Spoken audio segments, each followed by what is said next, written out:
Welcome to Check It Out with Jessica Lee. My guest today is Anthony Kennada, who is the CMO at Gainsight.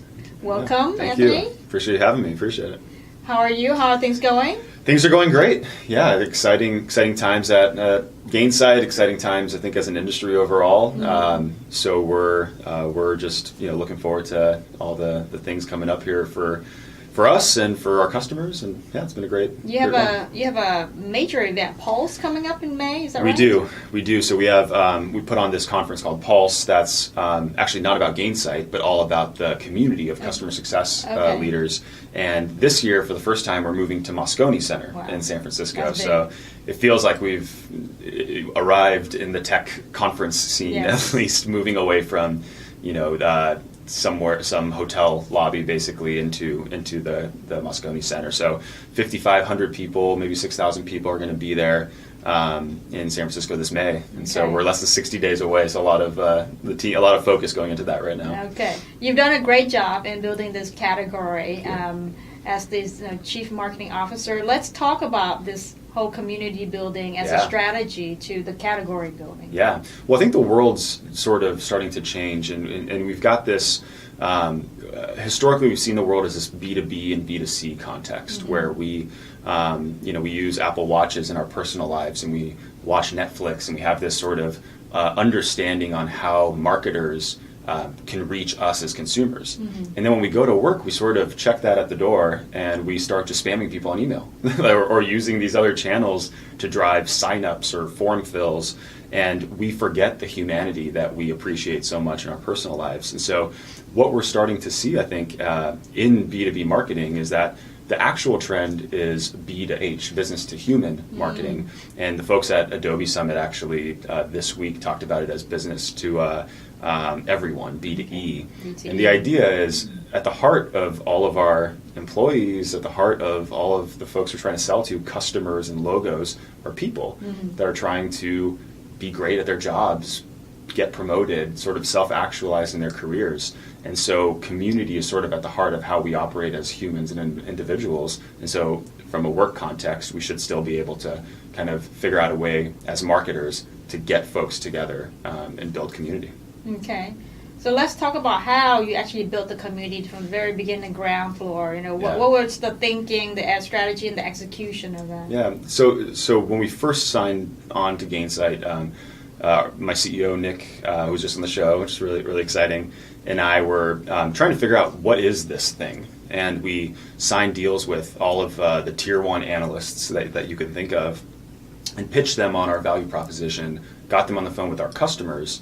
And the feedback that they shared with us was aligned to certain research areas that they had. So they said, you are a customer analytics provider. We're like, okay, kind of.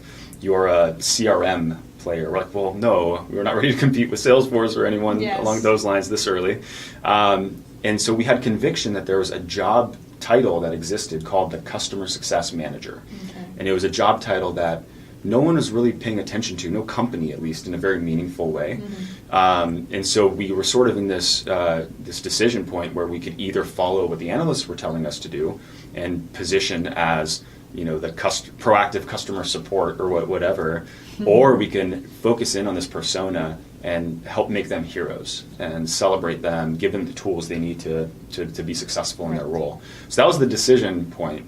And the way we sort of planned an experiment around that, we said, what if we can host an event that had nothing to do with us, but everything to do with the small cohort of a few hundred folks that were in those roles? Would they come? Would people show up? And this was about 4 months of planning, so not very long. We had 300 people there. Aaron Levy and Jeffrey Moore were our keynote speakers. And beyond the quantitative success of that event, there was passion, and there was excitement, and there was this feeling like, oh my gosh, I'm finally around other people that are going through what I'm going through at work, right? And so that was something we're like, oh my God, there's something here, and we need to build an entire marketing strategy, entire business around doing more of that. So what was a one-time event turned into content all focused on enabling this role. Webinars, podcasts, all the kind of traditional channels, live events in different cities. And so we now have conferences in London and Sydney as well. And Pulse, the big conference, will be in its 7th year this year. And some kind of irrational, weird ideas. And so we actually recorded a rap song in Capitol Records in Hollywood, which has become the anthem of the customer success community. And you might ask, why does that matter? What's the return? How many leads did you get out of that? It's tough to say, but we know that folks in the community have sort of embraced that, and they'll send us like music videos that they've done when rolling out Gainsight that are like singing along to the song. And so we've created culture around customer success by doing a lot of these different activities. And so it started as a rebellion against analyst, turned into a single event, and since then we're trying to build a lifestyle brand now for those that are in the job of customer success. Yes, and so I hear that customer success manager is a job that's very hot in high demand. It makes sense because before software was traditional software way, but now software as a service is different, and so the customer service and success around that is different. Totally, right. The power shifted, and so no longer can we imagine if we're a hardware vendor and we send the hardware, with a 3-year contract up front, and whether they took it out of the box or not, the vendor realized financial value, right? They got the deal done. Now the power is completely shifted to the customer, where unless the customer is getting value, you're never going to get any financial return off of that. And so we had to stand up a team that said, or evolve an existing team like an account management team to focus on delivering value for the customer, which now paradoxically drives growth for the company as well. Right. That's right. So when you actually go in and talk to a potential company to buy this, are you targeting the board member, the CFO, the revenue officer? Typically, I think there's several kind of different personas, just because it's such a new kind of practice in general. But the sort of center of the bullseye for us is the chief customer officer. So traditionally, this is someone that owns the entire post-sales journey, which we think it's kind of a weird word now because we're always kind of selling even after the deal's closed. But they'll typically own things like the success team, support, professional services, kind of all the sort of ongoing kind of maintenance, ongoing kind of relationship building with customers. Some companies are more oriented around driving renewals and more of the sales kind of motion, upsell, expansion, revenue generation. That'll typically report up to the CRO. So I think we see both of those as interesting personas. And I know Nick talked about this, we now have a product called Gainsight PX, which sells to the product leader as well, for folks that want to use their product as sort of a customer success channel for delivering value to users.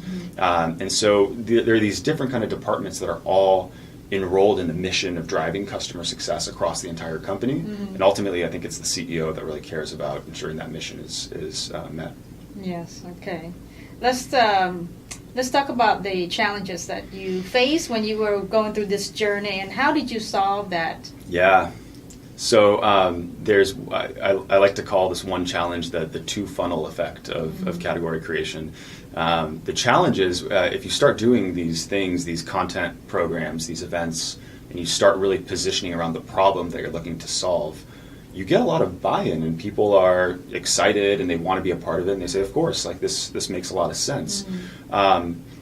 And the way marketers appreciate that is, we're getting a lot of conversions, a lot of form fills, a lot of engagement in our marketing automation system on people that are consuming our content.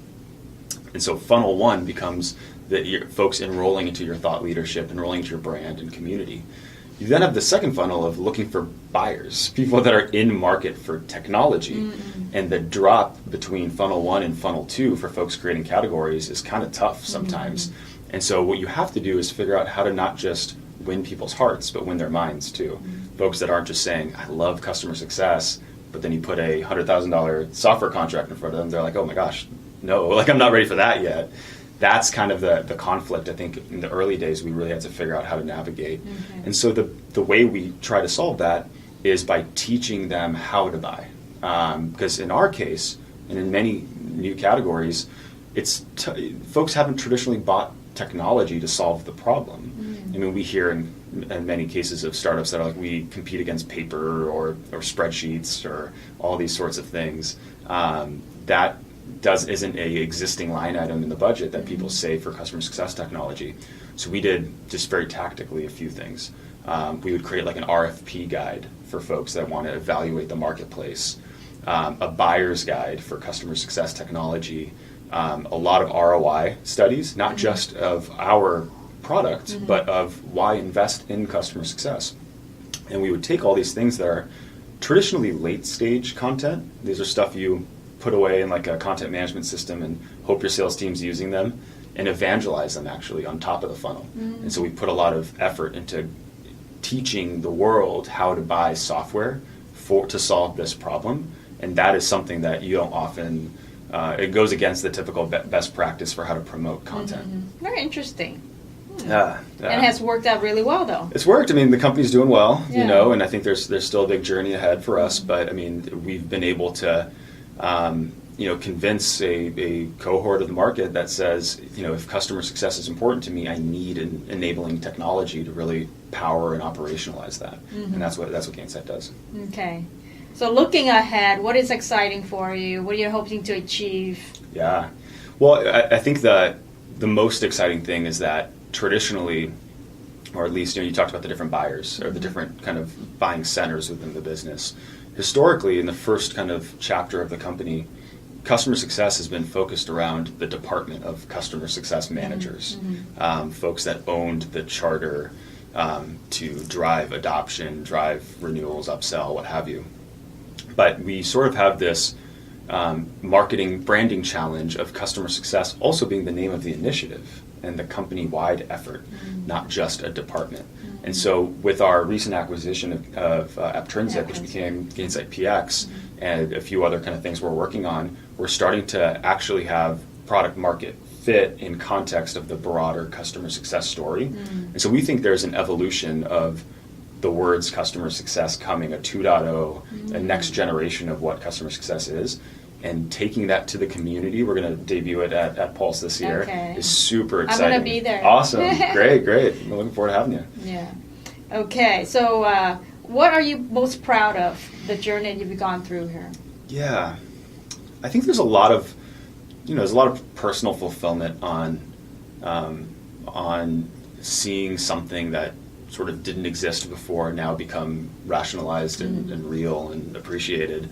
That's not to say folks that are disrupting existing markets don't have that same degree of passion, but I think at the heart of what we're doing, as I mentioned earlier, are people, and seeing that this job function is now growing, that people have passion and being able to do great professionally within their careers, but also do that by being empathetic and caring about the customer and helping them achieve their outcomes.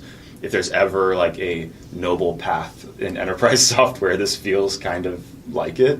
And to do that at a company that, we're very fortunate to have Nick kind of at the helm, a values-driven culture, a purpose-driven culture. Yes.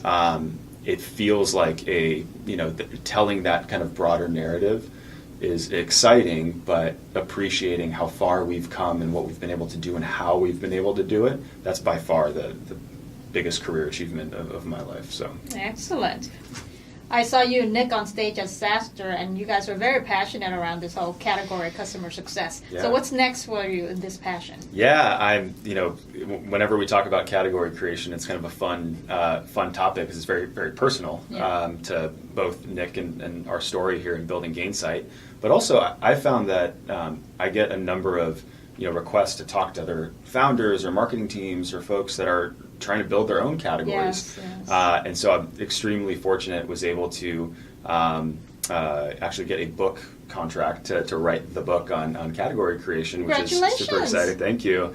And so the book's called Category Creation, How to Build a Brand That Customers, Employees, and Investors Will Love. Okay. And it's due out in September, October. Very fortunate to have Brian Halligan, who's the CEO of HubSpot, to actually write the foreword for it. And HubSpot, famous for building the inbound marketing category, right, and all the kind of community that they've kind of amassed kind of behind their brand.